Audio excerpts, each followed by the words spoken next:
एका पोरानं बापाला येऊन कवटळलं आणि कवटळून मिठी मारली. बाबा काय बेटा, मनोज पाटील जरांगी आपल्या मराठ्याचा वाघ आहे. हो बाळा, आणि एक सांगू, माझी सगळ्या समाजाला विनंती, सगळ्या लोकांना विनंती आहे, अरे जिवंत महाराज तुम्हाला वाघ बघायचा असेल, तुम्हाला वाघ बघायचा असेल तर तुम्ही जंगलात जातात. सांगेल मी त्या माणसांना, तुम्हाला जर मराठ्यांचा वाघ बघायचा असेल तर तुम्ही आंतरवेली सराटीत या, आंतरवेली सराटीत या.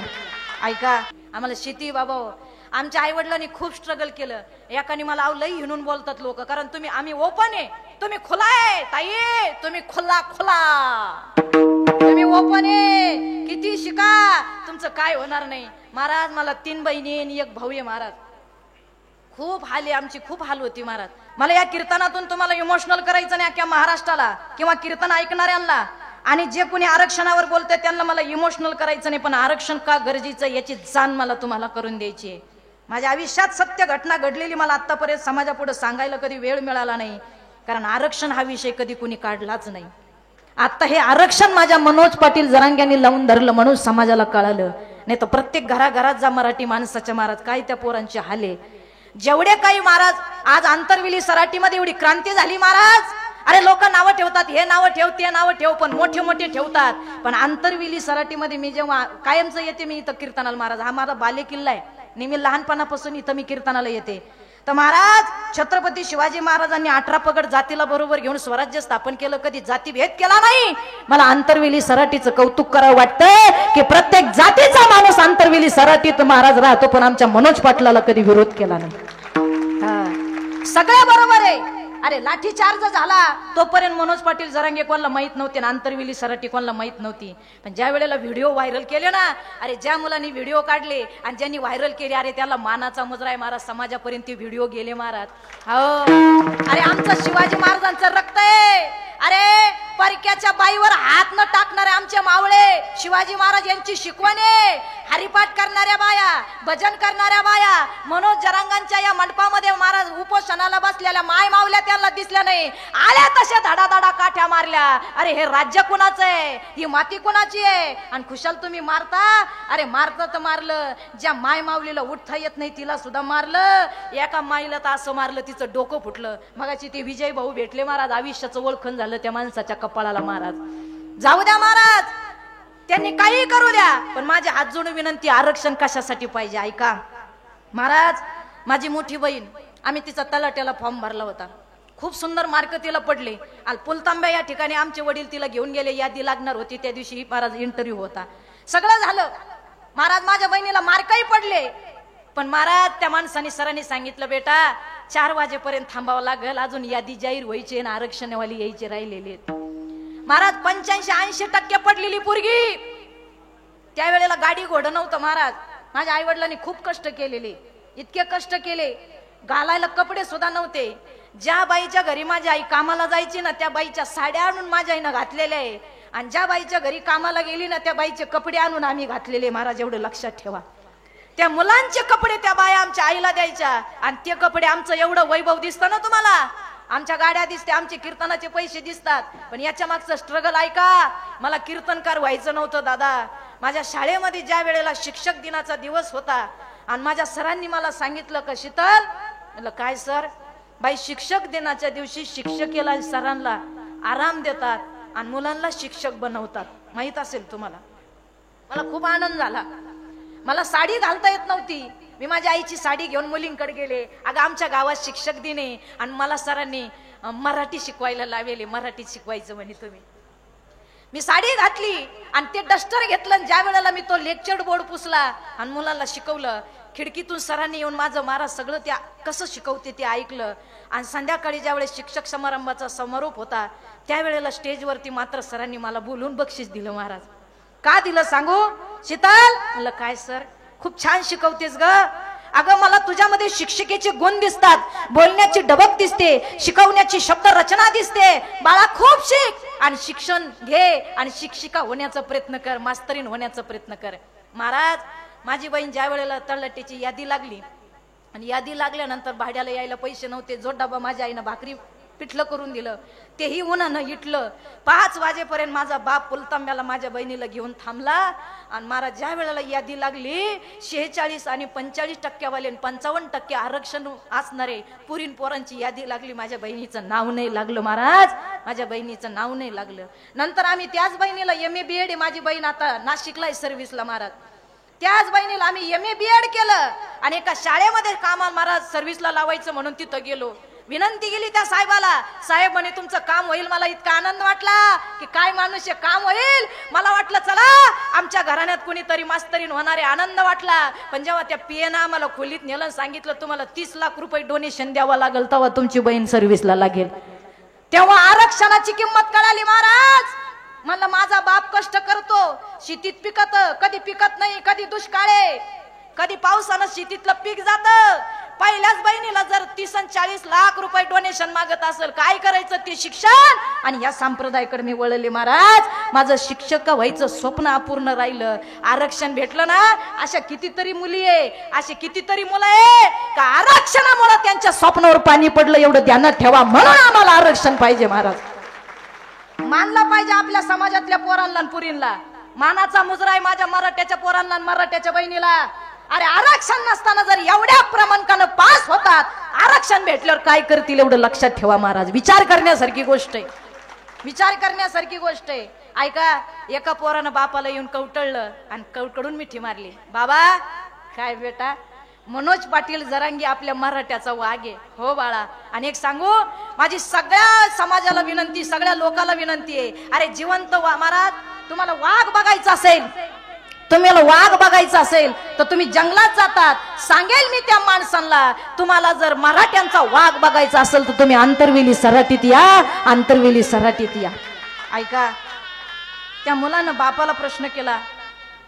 मनोज पाटील जरंग यांचं मोबाईलवर भाषण ऐकलं. 17 दिवस उपोषण करणारा हा माझा वाघ, 17 तास आपण उपाशी राहू शकत नाही, पण मनोज पाटील जरंगे 17 दिवस समाजासाठी जर उपोषण करीत असेल तर विचार करा.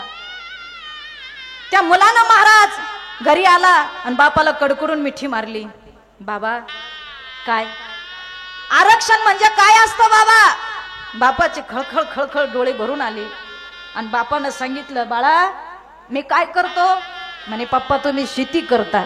ऐक, मी शेती करतो, नांगर हाकतो, वखर हाकतो, शेतीमध्ये पीक घेतो.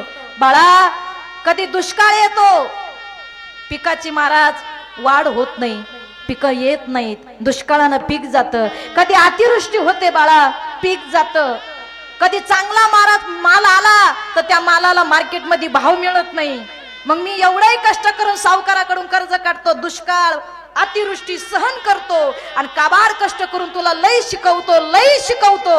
आणि जेव्हा तू शिकून नोकरीला लागायला जातो त्यावेळेला मात्र तुझं आरक्षणामुळे नोकरीचं महत्व जे आहे, मन आहे ते कॅन्सल होतं. म्हणून आरक्षण पाहिजे, म्हणून आरक्षण पाहिजे, त्यासाठी आपल्याला आरक्षण पाहिजे.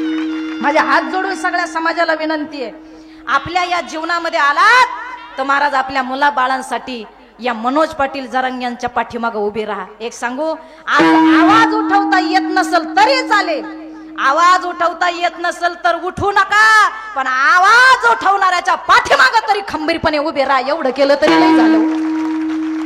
निदान उभे तर राहा, उभे राहिलं तरी लई झालं. आणि काय पाहिजे हो जीवनामध्ये, धर्मनीती आणि राजनीती एकत्र आली. ती धर्मनीती आणि राजनीती माझ्या शिवाजी महाराजांनी एकत्र आली. आणि लोकांना बोललं म्हणजे कीर्तनात लय राग येतो. तुम्ही आरक्षणावर बोलता, तुम्ही राजकारणावर बोलता. अरे आता 2 दिवस झाले मी कीर्तनात माझी व्यथा मांडली, शेतकऱ्याची व्यथा मांडली आणि महाराज सरकारला आरक्षणाची व्यथा मांडली. महाराज लोक म्हणते तुम्ही आरक्षणावर बोलता, तुम्ही राजकारणावर बोलता, का बोलता. मी आम्हाला पाहिजे म्हणून आम्ही बोलतो ना. अजून तुम्हाला सांगू का महाराज, कधी काही करा पण संघ ठेवण्याचा प्रयत्न करा. ऐका, एक दगड घ्या आणि तो दगड तुम्ही कुत्र्याला मारा. ट्रायल घ्या. तुम्ही एक दगड घ्या, तो दगड तुम्ही कुत्र्याला मारा, अहो कुत्र पळून जाईल. दगड घ्या, तोच दगड घ्या आणि तोच दगड मधमाशीच्या पोळीला मारा, आख्या मधमाशा तुमच्यावर अटॅक करतील आणि तुम्हाला तिथून पळून लावतील. लक्षात ठेवा, दगड तोच, मारणारा तोच. पहिला कुत्र्याला मारला ते पळून गेलं, पण दुसरा मधमाशाच्या पोळाला मारला, त्या मधमाशाच्या पोळाने आपल्याला पळून लावलं. का? कारण त्या संघटित होतात. म्हणून संघटित राहा, इकडं तिकडं भटकू नका.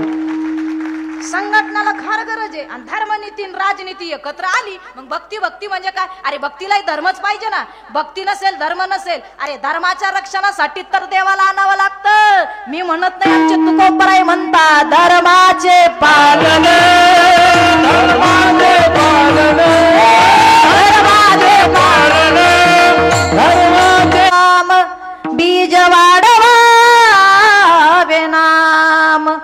धर्माचा प्रचार प्रसार करण्यासाठी मनोज दादा सारखे माणसं या मृत्यू लोकात येतात. धर्मनीती राजनीती एकत्र आली का कार्य झालं. आणि भक्ती सुद्धा महाराज, भक्तीशिवाय काहीच होऊ शकत नाही. भक्ती असेल तर तुमचं डेफिनेटली काम झाल्याशिवाय राहणार नाही, पण भक्तीच नसेल तर काय किंमत आहे महाराज. आणि कळण त्याला, ज्याला कळलंच नाही त्याला काय उपयोग सांगा त्या महाराज. माईला काहीला किती सांगा कळलंच नाही तर आपण काय डोकं आपटायचं महाराज. काही डोकं आपटून काही तर इतके येडे मंगेश दादा, इतके येडे काहीला किती सांगा काहीच फरक पडत नाही. इतके येडे, किती येडे एवढं महाराज. हे अर्धवट येड आणि ते फुल येड. नीट ऐका बरं का. जा जा जा दादा बसे. बाबा सॉरी बरं.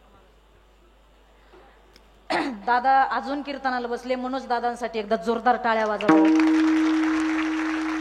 मला वाटलं दादा गेले, मला वाटलं म्हणलं त्यांना महाराज आराम फार अवघड आहे महाराज. मगाशी मी सांगितलं दादा हात लई सुजला हो. आणि लोक गर्दी करतात महाराज. 17 दिवस उपोषण केलं हो. तब्येत खूप वीक झालेली. एवढा सभा घेतल्या. एक सांगू तुम्हाला, लई रयती आले, लई राजकारणी येतील, पण आंतरविली सराटीचं नाव इतिहासात नोंद होणार एवढं ध्यानात ठेवा बाबा. शपथ घेऊन सांगते तुम्हाला. मी तुम्हाला सांगते या माणसाला महाराज देवच माणूस आहे, पण आपल्या मोबाईल मध्ये प्रत्येकाने या माणसाचा फोटो ठेवा. मनोज पाटील जरांगे इतके मोठे होणार आहे का ते आपल्याला भेटणार सुद्धा नाहीत महाराज. आपल्याला भेटणार सुद्धा नाही. पण एक आहे, आपले दादा किती मोठे होऊ द्या पण समाजाची नाळ जोडेल एवढं ध्यानात ठेवा महाराज. आणि महाराज 17 दिवस उपोषण केलं, तब्येत वीक झाली.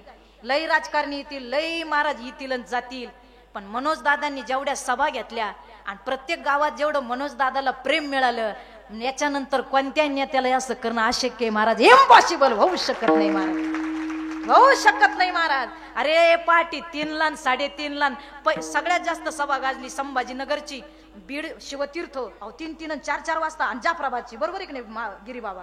काय महाराज. आणि तेवढाच आनंद आणि तेवढाच उत्साह मनोज दादाच्या महाराज शरीरामध्ये महाराज अंगात पाहायला मिळाला. काय ताकद आहे महाराज. अरे आम्ही सकाळी वर्ष श्राद्धात कीर्तन केलं गिरीबाबा, तर संध्याकाळी आम्हाला उमजत नाही सप्त्याच्या कीर्तनाला. संध्याकाळी सकाळी जर कीर्तन केलं, संध्याकाळी जर डबल कीर्तन असेल तर आमच्या महाराज लोकांना आम्हाला उमजत नाही. दादानं महाराज 49 सभा घेतल्या महाराज, पण तीच ताकद आणि तोच उत्साह आहे महाराज. गावात आले तरी मनोज दादा बसतच नाही हो सभेच्या ठिकाणी. मगाशी आमचे संतोष भाऊ जोगदर संभाजीनगरचे सगळे मंडळी, मला इतके फोन आले. मी विचार केला मला एवढे फोन आले तर या वाघाच्या मागे किती लोक असतील मला नुसते इथं यायला सभेत, तर मी विचारच करू शकत नाही. आणि माझे हात जोडून विनंती महाराज, या जीवनामध्ये आलात ना आपल्याला एवढ्या महान नेता पुन्हा मिळणे नाही महाराज. छत्रपती शिवाजी महाराजांनंतर मिळाले मराठा समाजाला तर फक्त मनोज जरांगे साहेबाच्या रूपात नेता मिळाला, एवढं ध्यानात ठेवा महाराज. ऐका, आम्ही जेव्हा संभाजीनगर वरून निघलो महाराज, सगळ्या आमचे भरपूर आज DYSP SP सगळे येऊन गेले, तर साहेब तिकडे होते, ते त्यांना भेटले, निघून गेले, परत कीर्तनाला आले. आमचे मगाशी आम्ही जेव्हा संभाजीनगर वरून निघलो, पैठणला आलो, तिथून मधल्या मार्गे इकडे निघलो. आमचे साहेबही आहेत, तेही नेहमी मला फोन करतात. ते म्हणे या पैठण मार्गे आले तर चहा प्यायला. मला वेळच नाही साहेब. खूप लोकांचं प्रेम आहे महाराज. आपले तुळशीराम भाऊ खूप प्रेम आहे महाराज, काय फोन करीत असतात. ज्या वेळेला आम्ही आलो मग आम्ही गिरीबाबांना फोन केला. गिरीबाबा म्हणे साहेब रोडलाच गेले, वडी गुजरीला ती जिथं गाड्यांचं पार्किंग आहे तिथं पाहायला गेली. मी म्हणलं आराम हा विषय आहे का नाही. अहो म्हणे आराम कायचा. ते विजू भाऊला फोन केला आणि पप्पू भाऊ म्हणून कोणतरी पप्पू भाऊला फोन केला. त्यांना थोडं असं पडू द्या मला, बरं म्हणजे हा आनंद होईल. खूप खूप धन्यवाद. म्हणजे माझं निदान माझ्या भावाने ऐकलं. मी त्यांना म्हणलं थोडा आराम करा, कारण 14 तारखेला तुम्हाला लई लोक भेटायला यायचे, असे तुम्ही उभे राहिले पाहिजे समाजासाठी. आनंद वाटला. ते आहेत कीर्तन ऐकणारे, फक्त बसायची जी त्यांची स्थिती होती त्यांनी ती बदलली, काही घाबरू नका. ऐका, फोन केला म्हणे ताई ते ग्राउंडवर गेले आणि ग्राउंडचा सगळा असणारा बायोडेटा घेणार आहेत का, गाड्या कशा पार्किंग करायच्या. बसणे आणि आराम या माणसाच्या आयुष्यात नाही महाराज. इतकी एनर्जी या माणसाकडे महाराज, इतकी एनर्जी. ऐका, लय आले लय गेले, लय आले लय गेले, पण ऐका, दाल तोडून वार करते तिला तलवार म्हणतात, दाल तोडून वार करते तिला तलवार म्हणतात. या महाराष्ट्रात एकच राजे ज्यांना छत्रपती शिवाजी राजे म्हणतात, छत्रपती शिवाजी राजे म्हणतात. एकच राजा इथे जन्मला,